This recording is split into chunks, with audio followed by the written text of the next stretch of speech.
Thank you all for being here. It's a great day to reaffirm the strong ties and bonds of cooperation, partnership, and alliance between the United States and the government of Paraguay, the nation of Paraguay, that I visited as a senator just a couple months ago, and we talked quite a bit and interact, and this is just another example of cooperation and the ability to work together to prevent something that both countries are very concerned about, and that is illegal and irregular migration, which poses a national security threat. And so the ability to work together on this in partnership is extraordinary. And I want to thank the Foreign Minister for being here today. I want to thank my friend, the President. Iba a decir Santi, pero no puedo decir. I was going to say President Peña, who's a great, strong partner and ally of the United States. And we're very happy to be signing this here today, along with our partners from the Department of Homeland Security. Brevemente en español quiero darle las gracias al ministro por estar aquí, al canciller por estar con nosotros en el día de hoy y poder celebrar lo que ya existe, una alianza, una amistad muy fuerte entre no solamente los gobiernos de Paraguay y Estados Unidos, sino entre los pueblos de Estados Unidos y Paraguay, lo cual cooperamos en tantos temas y vamos a cooperar en muchos temas más. Las oportunidades económicas que existen son enormes, pero hoy estamos aquí para poner en escrito nuestra cooperación sobre qué es la inmigración irregular, la inmigración ilegal, que si es abusado obviamente es algo que puede causar problemas de seguridad nacional para ambos países. Así que hoy estamos aquí para firmar estos acuerdos, que es un punto más en lo que es una alianza y una amistad muy fuerte, un enlace muy fuerte que existe entre nuestros países, nuestros gobiernos y nuestros pueblos. Muchísimas gracias. Thank you for being here. Thank you very much. Mr. Secretary, really, you are a very close friend of our government, of our country. You have been the only one after 50 years as a senator visiting Paraguay, and that represents a very important alliance that we are developing. Today, this agreement represents our deep engagement with our government to work not only on migration program, but also in security. We are working on trade, we are working on as well as on investment. We are working in security cooperation, and that represents the huge agenda. The bilateral agenda, it means the diversified and the alliance that we have as a Paraguay government with the United States government, and personally with you, Secretary, is amazing to work and to cooperate with all your staff here as well. Really, it's a pleasure to be. Thank you for hosting us for this meeting.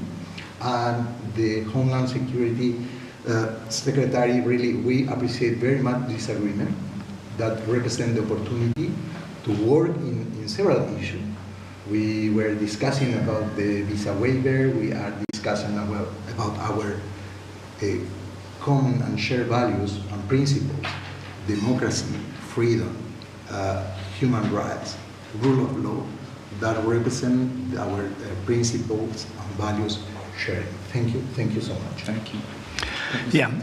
First of all, Minister Ramírez and Secretary Rubio, thank you so much for the diplomacy, being able to help us. You know, the Secretary and myself been very focused on establishing safe third country agreements within Latin America, South America, and even in Africa. So this has been a big step for us. We're very appreciative of the opportunity to be able to work with you. Like you said, we did talk a little bit kind of behind the scenes about the visa waiver program and some of the different programs that are out there where we work together. And we are very much appreciative of everything that Paraguay is doing. We look at Paraguay as a law enforcement and border security partner. You guys have been a great partner, and this is a great step. You know, the American asylum system is one that has been significantly abused in the previous administration. And being able to sign an agreement like this really starts to loosen the burden within Homeland Security and our ability to be able to process and provide the asylum process to people that are actually deserving of it and go through the process. So we just want to thank you for what you're doing. We want to thank you for your partnership.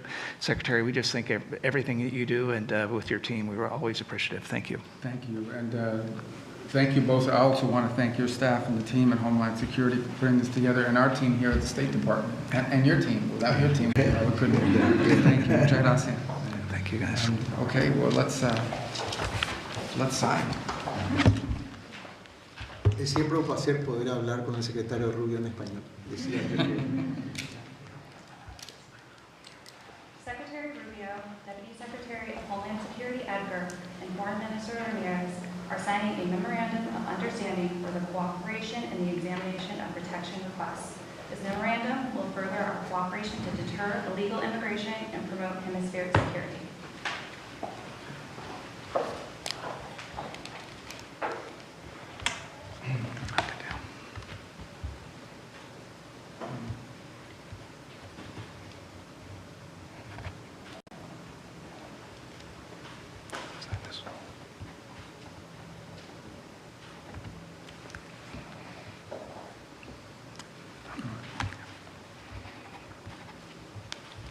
Thank you.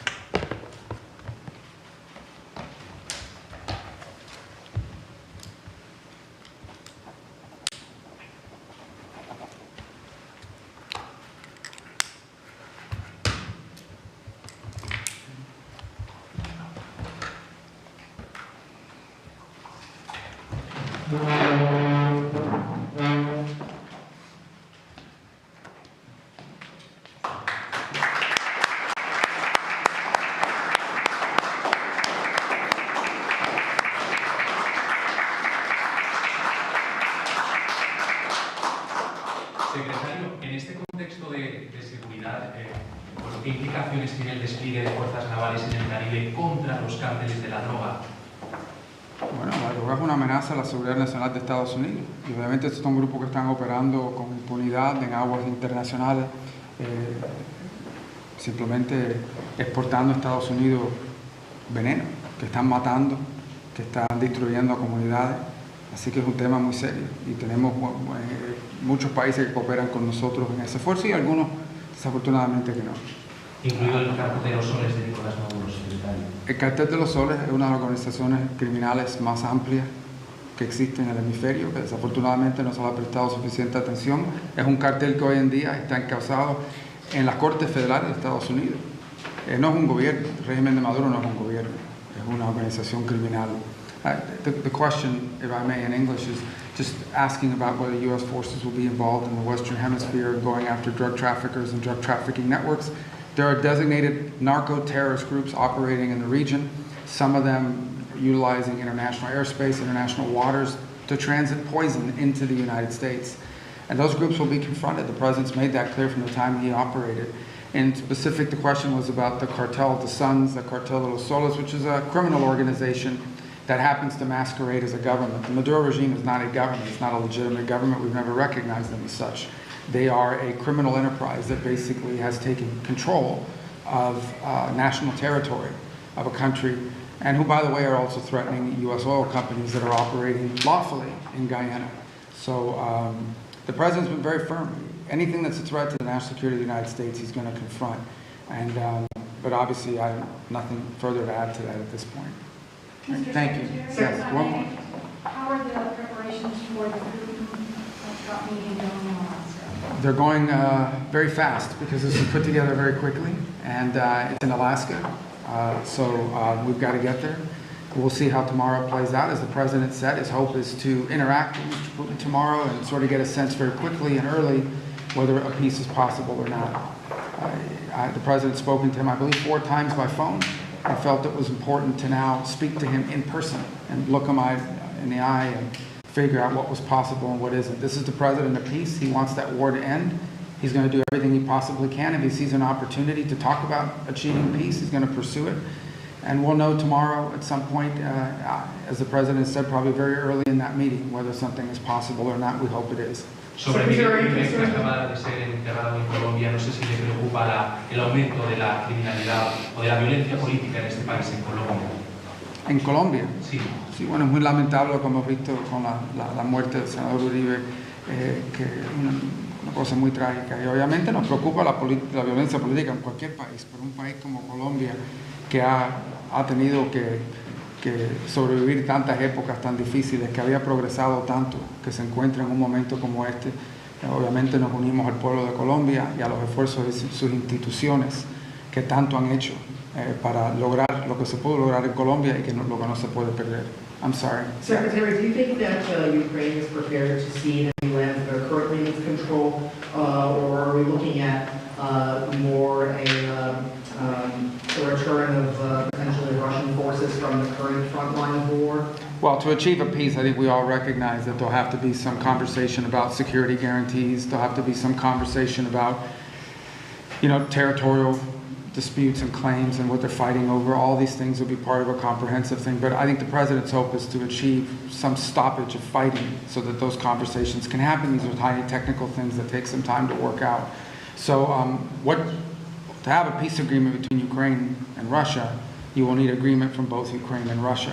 And this war has been going on for 3.5 years now. It was a war that started under the previous administration. The president's inherited that, and he's trying to do now what he can to bring it to an end. But obviously, the longer these wars go on, the harder they are to end. And even as I speak, even as we talk here now, there are changes happening in the battlefield which have an impact on what one side views as leverage or the other. So that's the reality of ongoing fighting, which is why a ceasefire is so critical. That's been our proposal from Jeddah when we left in Saudi Arabia. But we'll see what's possible tomorrow. Let's see how the talks go. And we're hopeful. We want there to be a peace. We're going to do everything we can to achieve one. But ultimately, it'll be up to Ukraine and Russia to agree to one.